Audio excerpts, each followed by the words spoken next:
ফার্স্টে অয়েল দেবো, অয়েলের মধ্যে চিংড়ি অ্যান্ড অনিয়নটাকে কাটস করে দিয়ে খুব ভালোভাবে নাড়াবো লাল করে। দেন আমরা এর মধ্যে এই অয়েলের মধ্যেই আমরা অ্যাড করবো বেগুন অ্যান্ড পটেটো আর বেগুনটাকে খুব ভালোভাবে আমরা নাড়াবো। দেখতেই পাচ্ছেন আপনারা অনেকটা আমার পরিমাণ মতো দিয়েছি, তো আপনারাও আপনাদের পরিমাণ মতো পটেটো অ্যান্ড বেগুনটাকে অ্যাড করতে পারেন, বেঞ্জেনটাকে।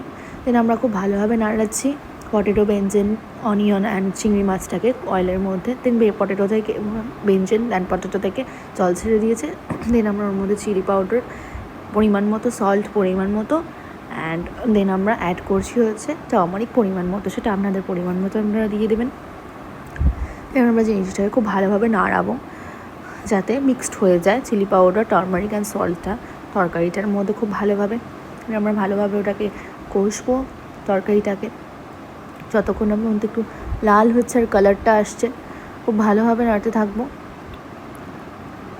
দেন আমরা ওর মধ্যে একটু জল অ্যাড করবো, জল অ্যাড করে ঢেকে দেবো। দেন দেখতে পাচ্ছেন আমাদের প্রিপারেশনটা কমপ্লিট হয়ে গেছে খুব ভালোভাবে।